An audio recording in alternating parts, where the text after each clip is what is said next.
Viernes Santo. Amaneció el día siguiente, viernes.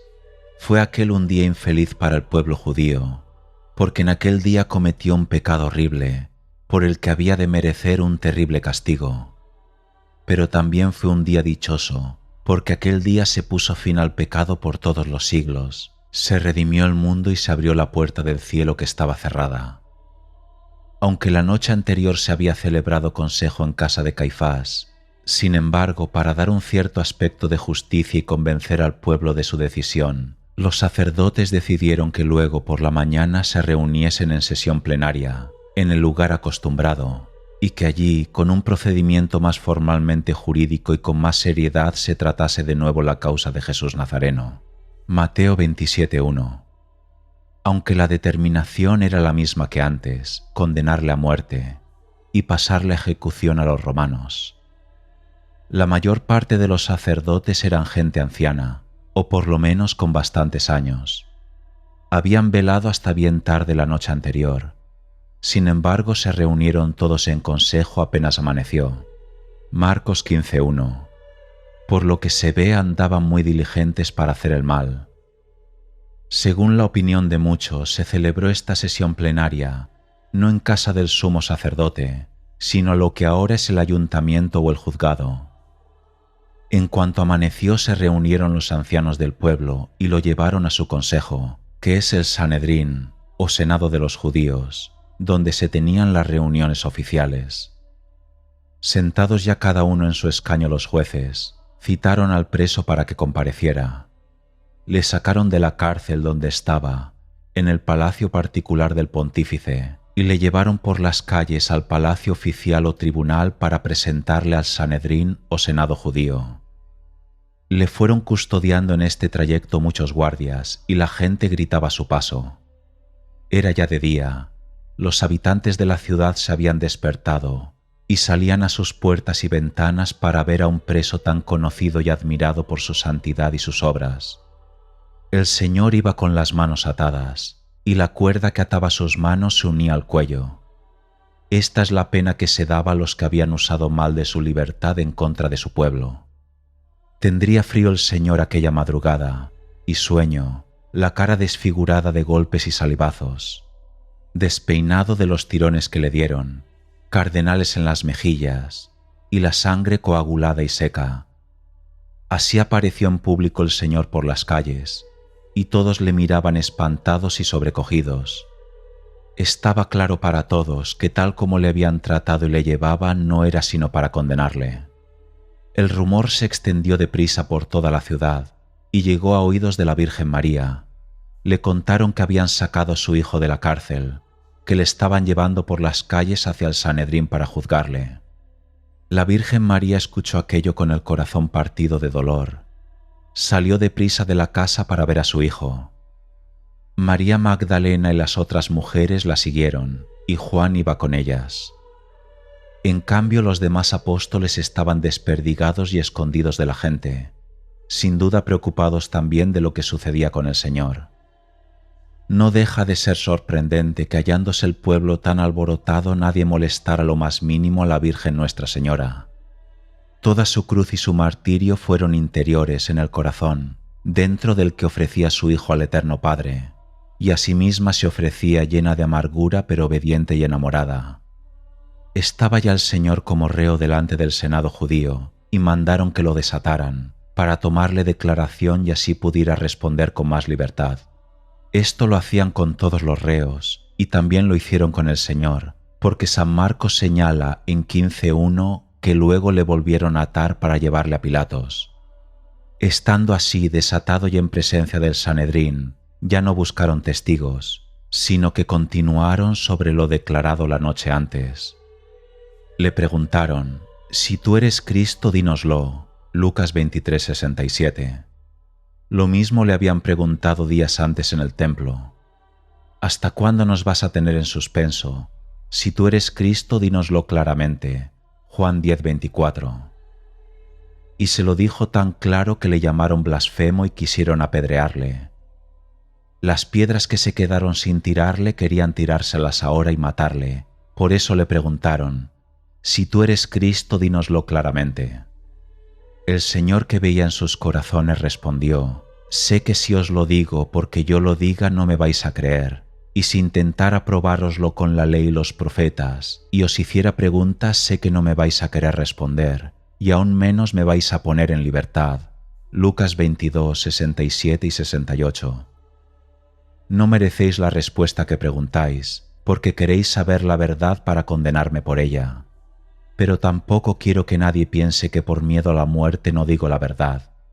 Os voy a decir la verdad. Este hombre que veis aquí como reo juzgado por vosotros, le veréis pronto sentado a la derecha del poder de Dios, para ser vuestro juez y el de todo el mundo. Al oír esta respuesta, que era toda verdad, para armar mejor su acusación le dijeron: Luego tú eres hijo de Dios. En el modo de decirlo se notaba su burla, la mofa que hacían de Jesús, a quien consideraban un loco y un mentiroso. Soñaba ser hijo de Dios, decía que vendría sentado sobre las nubes a la derecha de Dios. Bien pronto estaría clavado en una cruz entre dos ladrones. Así su pregunta no disimulaba su ironía. Así que tú eres hijo de Dios. Tú, hijo de un pobre carpintero. Tú, un hombre de malas costumbres, comilón y bebedor, amigo de publicanos y pecadores. Tú, endemoniado y blasfemo. Tú dices que te sentarás a la derecha de Dios. Dices que te veremos venir sobre las nubes. Sí, en el aire colgado te veremos, en medio de otros ladrones, y no en las nubes ni a la derecha de Dios como tú dices. Se dio cuenta el Señor de la malicia de esta pregunta y lo que pretendían con ella, pero quiso responder con la verdad y con la misma entereza que había respondido la noche antes. Sí, yo soy ese que vosotros decís. Al oír la respuesta y al ver que se mantenía en lo dicho, se consultaron entre sí unos con otros y dijeron: ¿Qué necesidad tenemos ya de testigos? Lo podemos ser nosotros mismos, que hemos oído la declaración de su boca. Habían oído dos cosas suficientes para darle muerte. Habían oído de él que era Cristo, el ungido Rey de los judíos, y también que era Hijo de Dios. Esta segunda afirmación era, según ellos, una blasfemia contra Dios por la cual debía morir, y llamarse Rey de los judíos era un crimen de lesa majestad contra el César romano, por la cual tenía pena de cruz según la ley romana. Con estas dos acusaciones decidieron llevar al reo a Pilatos para que ejecutase él la sentencia. Jesús, condenado a muerte, es entregado a Pilatos. No confiaron este traslado de Jesús desde el Sanedrín a Pilatos a 3 o 4 comisarios, ni a los encargados ordinarios de la justicia, sino que todos los jueces, ancianos, letrados y sumos sacerdotes se levantaron irritados y enfurecidos, y le llevaron ellos mismos a Pilatos. Lucas 23:1. Lo hicieron así para asegurar más la ejecución de la sentencia y obligar con su presencia que Pilato se diera prisa. Así se cumplió lo que él había dicho, que los sacerdotes principales le habían de entregar a los gentiles, y también lo dice el libro del Éxodo en 12:6. Toda la multitud de los hijos de Israel le matará. Para este trayecto desde el Sanedrín hasta el pretorio de Pilatos le volvieron a atar. Le ataron por las manos y el cuello, con cadenas de hierro, como era costumbre hacer cuando se entregaba a un delincuente que había confesado su delito para que se ejecutase la sentencia. Era ya completamente de día cuando trasladaron a Jesús, y el rumor de lo que pasaba se había extendido hasta el último rincón. Así que había mucha más gente y el ruido y vocerío era mucho mayor. Y ya todos decían que le habían condenado a muerte porque la decisión del Sanedrín había sido unánime. Juan 18:28. Llevaban al Señor de las manos de Caifás para entregarlo a las de Pilatos. Esto es lo que quiere decir San Juan, que pasaba de la jurisdicción eclesiástica a la civil. Judas se ahorca. Quizá Judas no pensaba que este asunto fuera tan adelante, ni que la malicia de los sacerdotes fuera tanta que quisieran matar de verdad al Salvador. Quizá esperaba que se contentaran con un castigo más moderado, con una pena corporal o con el destierro. Pero al ver que la noche anterior en casa de Caifás le habían condenado a muerte, Mateo 27:3, que todo el Sanedrín había confirmado luego esta sentencia, que le estaban llevando al pretorio para que Pilatos la ejecutase, se desesperó. Fue el demonio que le tenía ciego y le hizo cometer aquella traición. Fue el demonio el que ahora le hizo ver su pecado y le llenó de inquietud y de miedo. Ya que conocía su culpa y le pesaba haberla hecho, podía haberle dolido por amor al Señor. Podía haber llorado delante de Dios, como Pedro. Podía haber ido a la Virgen María para que le alcanzara el perdón de su hijo. Pero como hombre que siempre ha sido falso y mentiroso, que siempre se ha guiado por la hipocresía ante el Señor, en este momento no supo dar con el verdadero camino. No le dolía el haber ofendido a Dios, no deseaba enmendarse y servirle. Su arrepentimiento no le llevó a una verdadera penitencia sino la desesperación, ahogándose en su propio pecado. Le dolía por sí mismo por haberse equivocado, porque los hombres iban a odiarle, pero no por amor a Dios. Trató en primer lugar de deshacer la mala venta que había hecho. Devolvió a los sacerdotes su dinero, como si por eso ya no tuviese él la culpa del daño que sufriese el Salvador. Fue a los sacerdotes en el momento en que estaban acusando al Señor para darle muerte. Cita de Mateo 27:3. Les devolvió las 30 monedas diciendo: «He pecado porque entregué a un hombre inocente». Fin de la cita. No quiero guardar un dinero tan mal ganado, ni menos que por él se me echa a mí la culpa de lo que padece este hombre. Ahora vosotros no tenéis excusa de vuestra maldad si seguís diciendo que yo era su discípulo y lo entregué. Mentí, yo le conozco y he vivido con él y he hablado con él, y os aseguro y juro que este hombre es justo, es santo. Si le vendí fue por mi culpa, reconozco mi pecado. Para que veáis que es cierto, renuncio al dinero que me disteis. No quiero que quede en mi poder el precio de este hombre. Tomad vuestro dinero».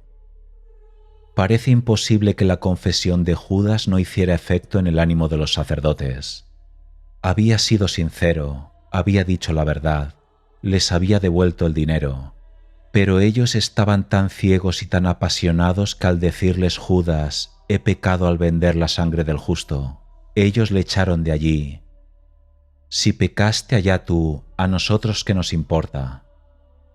Perversos sacerdotes, qué respuesta tan ignorante y tan malvada. Admitís que pecó el que os entregó a Jesús, y sin embargo decís que su pecado solamente es suyo y que nos afecta a vosotros. Si estuvo mal venderle, vosotros le comprasteis. Si lo que trae desesperado a Judas es haberle entregado a la muerte, vosotros le vais a matar. Al entregar Judas el dinero, vosotros queréis mantener el contrato celebrado con él, y a la vez estar libres de toda culpa porque decís: «Allá tú, a nosotros qué nos importa». Al ver Judas que los sacerdotes no querían aceptar su dinero y que le quemaban las manos, se fue al templo y tiró en él el dinero. Y desesperado fue y se colgó, y cayó de cabeza y se reventó por medio, y se desparramaron todas sus entrañas. Y la cosa llegó al conocimiento de todos los habitantes de Jerusalén, de forma que el campo se llamó en su lengua Campo de Sangre. Hechos 1:18. No había quien pudiese castigar el pecado de Judas, y él mismo se hizo juez de su culpa y ejecutor de su pena. Ni la tierra recibió su cuerpo ni el cielo su alma. Escogió el aire por morada, donde habitan los demonios, y allí se adueñaron de él. Y como estaba escrito: «El demonio se sentó a su derecha como el abogado se sienta a la derecha del acusado». Llama al impío contra él, y que el demonio esté a su derecha, que al ser juzgado salga culpable y su oración sea tenida por pecado. Salmo 108:6. Judas, el más desdichado de los hombres, a quien más le valiera no haber nacido. ¿Por qué añadiste a tu pecado otro mayor desconfiando de la misericordia de Dios? ¿Por qué no te acordaste de lo bueno que había sido siempre el Señor contigo? Tu pecado era grande, pero debías haber pensado que cuando habías decidido venderle, Él mismo te lavó los pies y te dio a comulgar su cuerpo y su sangre. No te acordaste de que cuando le entregabas él te llamó amigo. Desventurado Judas, ya que no te acordaste de Jesús, podías haberte acordado de la dulzura de su madre. La Virgen María era tan buena que ella misma hubiera ido contigo a su Hijo resucitado para conseguirte el perdón. Incluso en la cruz, antes que muriera, hubiera pedido por ti y te hubiera conseguido el perdón de su Hijo. Judas sin esperanza, ¿por qué no esperaste a que el Señor, al interceder por todos sin que nadie lo pidiera, intercediera también por ti en la cruz? Fuiste ciego, se habían adueñado de ti tus malas acciones y el mismo demonio, y no mirabas al Señor para esperar su misericordia, sino que te dejaste hundir por el peso de tu misma culpa. Los sacerdotes no quisieron recibir de Judas el dinero, porque de hacerlo se obligaban a levantar su acusación contra el Señor y a ponerle en libertad, y eso no lo querían hacer de ninguna manera, sino llevar adelante su perversa intención hasta clavarle en la cruz. Si a Judas le parecía que había pecado en la venta, a ellos les parecía que habían hecho una cosa buena, tanto que algunos dicen que tomaron el dinero del tesoro público del templo, porque daban muerte a un blasfemo, y era un gasto piadoso y creían así honrar y dar culto a Dios. Pero cuando Judas tiró las monedas en el templo, los sacerdotes que estaban allí oficiando lo recogieron y lo guardaron, hasta ver lo que decidían los sacerdotes principales y los magistrados. Después de la muerte del Salvador, y sabiendo lo que Judas había hecho, aceptaron el dinero, y no les pareció conveniente volver a echar el dinero al cepillo del templo, por ser precio de sangre, es decir, precio por la muerte de un hombre. Y poniéndose de acuerdo compraron un campo, que se llamaba del alfarero, para sepultar a los peregrinos. Mateo 27:7. De este modo los sabios doctores, por no perder el dinero, lo aceptaron como ofrenda, y no quisieron echarlo en el gazolifacio, que era el lugar donde se echaban las ofrendas. No les pareció mal sacar el dinero de allí para pagar la muerte de un hombre, y sin embargo les pareció mal volverlo a poner allí. Los santos y piadosos sacerdotes que habían dado muerte al heredero compraban un campo para los de fuera, para los peregrinos. No pretendían otra cosa que disimular su maldad con este acto aparentemente piadoso. Pero Dios les castigó con el mismo campo porque la gente le llamó campo de sangre, de modo que cuantas veces se nombraba ese campo se recordaba el delito cometido. Pilato recibe al Salvador. La situación era nueva y de las que raras veces se ven en el mundo. Un hombre que días antes había hablado en el templo con tanta majestad, que había entrado en Jerusalén con el triunfo más grande y la aclamación mayor que nunca se había visto, iba ahora preso y maltratado por la autoridad pública. Un hombre que había hecho milagros por los pueblos y todos le seguían y le tenían por profeta, era ahora tratado como un malhechor. Sin duda que la gente estaría admirada y no se hablaría de otra cosa en la ciudad. Se llamarían unos a otros para ir a ver una cosa tan insólita. Es muy posible que la noticia hubiera llegado a Pilatos ya desde la noche antes, y como hombre prudente habría pensado bien en este caso, y estaría preparado para tratarlo con atención y despacio. Los sacerdotes llegaron a la plaza del pretorio y subieron a la lonja que estaba levantada sobre la plaza, a la que se subía por unas gradas, pero no entraron en el pretorio para no quedar contaminados, Juan 18:28, y poder comer la Pascua. A los sacerdotes santos y piadosos les parecía que iban a quedar sucios e impuros con solo pisar el pretorio, donde se condenaba y se ejecutaban las sentencias, y en cambio no se consideraban manchados por entregar a la muerte al Salvador. Por tanto se quedaron a la puerta de afuera y entregaron al Señor a los alguaciles y oficiales del procurador Pilatos para que se lo llevasen. Se excusaron diciendo que por motivos religiosos no podían entrar, y le mandaron decir que tuviese a bien concluir aquella causa y ejecutasen a aquel hombre la sentencia de muerte, porque el caso era tan grave que ellos mismos venían en persona. Jesús estaba de pie ante el procurador, Mateo 27:11. Pilatos, al ver a Jesús, no dice el Evangelio si esta primera vez habló con él, se inclinó a favorecer su causa y advirtió que los sacerdotes traían mala intención y que no entrar en el pretorio no era sino hipocresía. Y a pesar de que pensaba así, por cumplir con ellos salió fuera. Pilatos salió fuera para hablar con ellos. Comprobé entonces la diferencia, la serenidad del acusado y la exaltación y la prisa con que los sacerdotes pedían su muerte. Confirmó entonces su opinión y les dijo lo que probablemente les había ya dicho en parecida ocasión otro antecesor suyo. Sabéis bien que los romanos no tienen por costumbre condenar a nadie sin que el reo tenga presentes a sus acusadores y sin que se le dé la oportunidad de defenderse. Vosotros me habéis traído aquí a un hombre. ¿Qué acusación traéis contra él? No parece justo entregar a un preso y no decir el motivo de la acusación. Parece que a los sacerdotes les dolió la observación del procurador, porque implícitamente les tachaba de ignorantes y de apasionados, y se enfadaron de que pensara así de ellos. Por eso dijeron: si este no fuera un malhechor públicamente conocido, nosotros, que somos sacerdotes y letrados, no te lo hubiéramos traído. Basta con que nosotros estemos aquí para que tú no pongas en duda nuestra rectitud. Esto dijeron los soberbios y apasionados sacerdotes. Si era verdad que Jesucristo era un malhechor público, que se lo preguntaran a los que fueron liberados de espíritus inmundos, a los enfermos que fueron curados, a los leprosos que quedaron limpios, a los sordos que ahora oían, a los mudos que hablaban, a los ciegos que veían, a los muertos que ahora estaban vivos.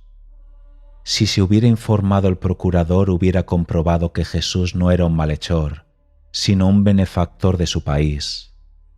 Hubiesen podido presentar testigos: a aquel ciego al que con un poco de barro le devolvió la vista, a aquel paralítico de 38 años que con una sola palabra se puso en pie y pudo llevar a hombros su propia camilla, a aquella muchacha resucitada delante de 3 apóstoles y de su padre y de su madre. Y si estos testigos eran pocos y apasionados por ser discípulos suyos, podía venir toda la ciudad de Naín, testigo de la resurrección del hijo de la viuda, y casi toda Jerusalén era testigo de la resurrección de Lázaro. Miles de testigos podían presentarse, toda aquella gente a quienes dio de comer pan y pescado en el desierto. En cambio, para probar su maldad, necesitaron testigos falsos, mintieron y no pudieron acusar de nada al Salvador. Siendo esto así y estando el país entero obligado con todo lo que el Señor había hecho por ellos, estos sacerdotes se enfadaban y se sentían heridos, porque Pilatos les pedía pruebas. Se consideraban a sí mismos tan importantes que pretendían que fuese clavado en la cruz solo porque ellos lo decían. Se dio cuenta Pilatos con su respuesta de su soberbia y su arrogancia. Se dio cuenta, como hombre inteligente que era, que en aquella causa había odio y apasionamiento, y que debía haber razones más profundas para que de repente pretendieran matar a un hombre tenido hasta entonces por profeta y por santo, y sin pruebas y sin una formal acusación. Por eso con mucha sagacidad les respondió: si como decís este hombre es un malhechor, lleváoslo y juzgadle con vuestra ley. Juan 18:31. Yo creo que vosotros no pediríais la muerte de un hombre que no lo merece, pero yo no puedo condenar a nadie solo porque vosotros lo digáis. Mi ley exige que el juez reciba la acusación por escrito y pruebas. Si vuestra ley permite condenar a un hombre tan deprisa sin escucharle, lleváoslo y condenadle con vuestra ley, yo no os lo voy a impedir. Ante esta respuesta del procurador ellos respondieron: a nosotros no nos es permitido condenar a nadie a muerte. Quizá dijeran esto porque como estaban dominados por los romanos, estos les habían quitado esta facultad, porque la ley judía se lo permitía en algunos casos, o bien porque siendo Pascua no podían ejecutar sentencias de muerte como tampoco podían entrar en el pretorio. O tal vez se referían a la muerte de cruz, modo de matar introducido por los romanos en Judea, porque ellos pretendían dar muerte así al Salvador por ser la muerte más humillante. Por eso no quisieron hacer como el procurador les decía. Fue como si dijeran: los delitos de este hombre son tan atroces que no basta para castigarle hacerlo con cualquier muerte. Merece la muerte más dura, la de cruz. Y si hubiera otra más grave, esa le daríamos. A nosotros no nos es lícito usar la pena de muerte de cruz, por eso recurrimos a ti para que le crucifiques. Con este deseo de los judíos se cumplió lo que el mismo Señor había dicho al decir la muerte con que había de morir. Juan 18:32. Y el Señor había dicho que moriría en la cruz y en Pascua y a manos de los gentiles. Al ver los sacerdotes que Pilatos no quería proceder en la causa sin una acusación, se la dieron. Hemos encontrado a éste amotinando a nuestra gente y prohibiendo pagar tributos al César, y diciendo que él es Cristo, Rey. Le acusan de 3 cosas: de amotinar al pueblo, y ellos afirman que le han encontrado haciéndolo; de que prohíbe pagar impuestos a Roma, como si enseñara que el pueblo elegido no debe pagar a un emperador idólatra; y en tercer lugar decían que se llamaba a sí mismo Rey. Ellos sabían perfectamente que su acusación era una calumnia. ¿Cómo podía mover a una sedición quien nunca había sido encontrado en reuniones secretas? Hablaba de ordinario en el templo y en las sinagogas, donde estaban todos, y allí decía incluso que obedecieran a los escribas y fariseos, porque ocupaban la cátedra de Moisés. Cuando le fueron a buscar de noche al huerto, le encontraron rezando. Respecto a los impuestos también mentían, porque una vez que quisieron enredarle y le preguntaron si era lícito pagar tributo al César, él respondió: «Dad al César lo que es del César, y a Dios lo que es de Dios».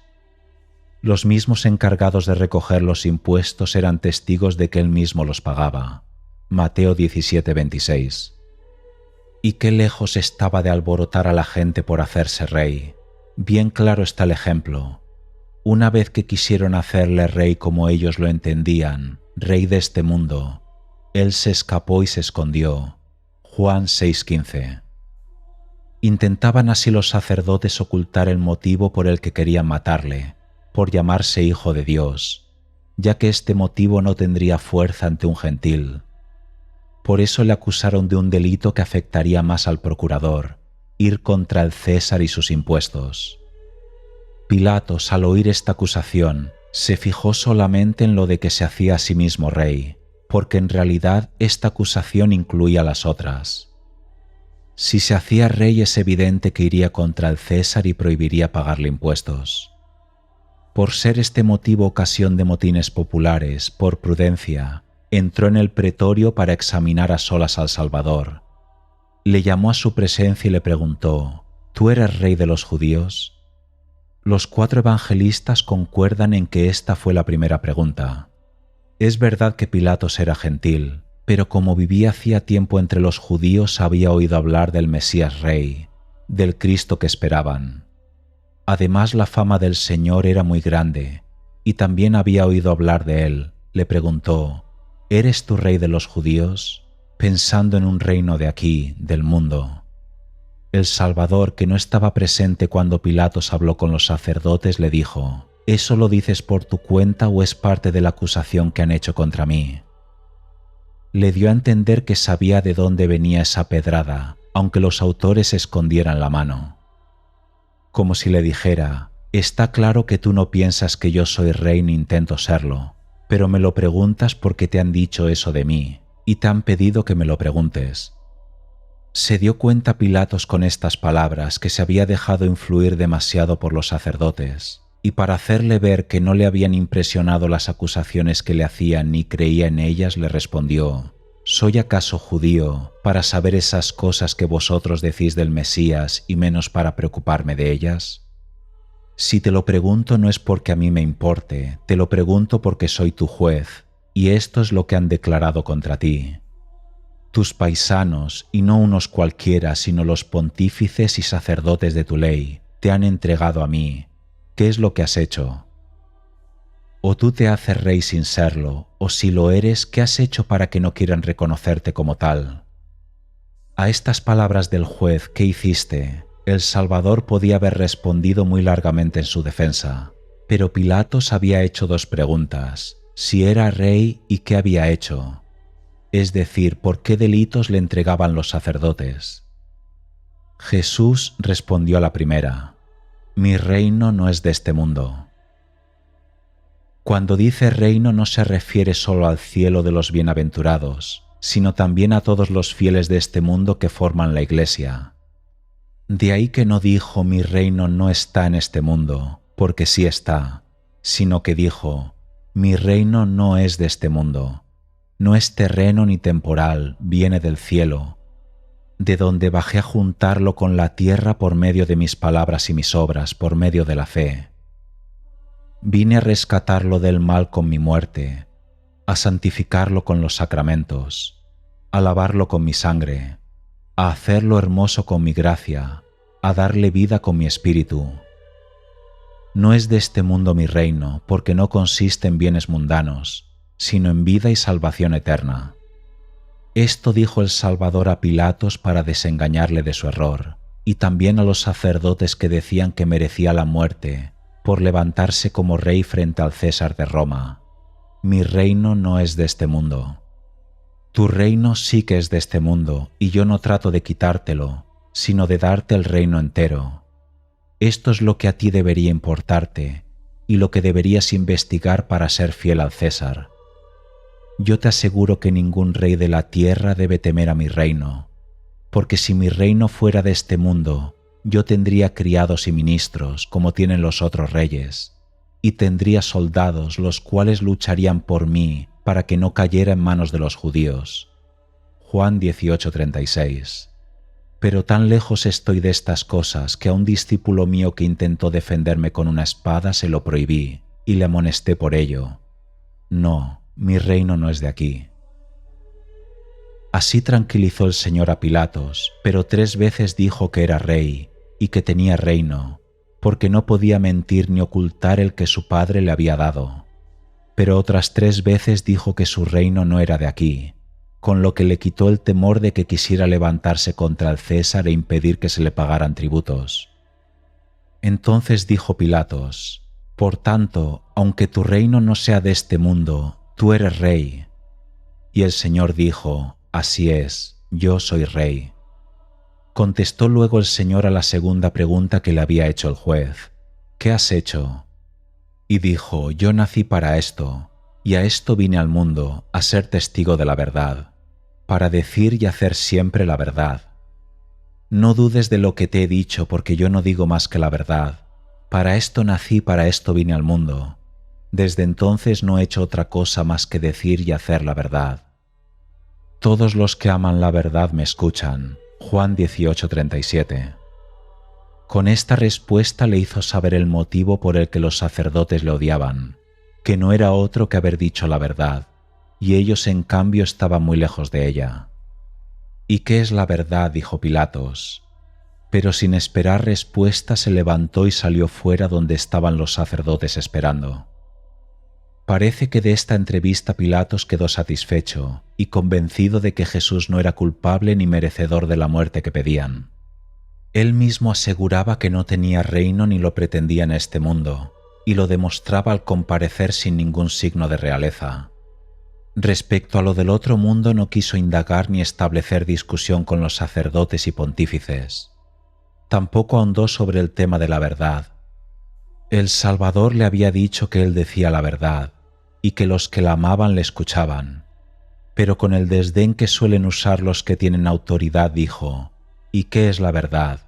E inmediatamente se levantó sin esperar respuesta, haciéndole ver que no le preguntaba para enterarse, demostrándole que tenía más autoridad que él, y así le cortaba y le dejaba de hacer caso. O quizá fue que como le estaban esperando los pontífices y sacerdotes, no quiso hacerles esperar más, y estando como estaba satisfecho de las respuestas de Jesús, salió a darles el resultado y les dijo, «Yo he examinado a este hombre sobre lo que le acusáis, y no encuentro en él motivo alguno para condenarle a muerte».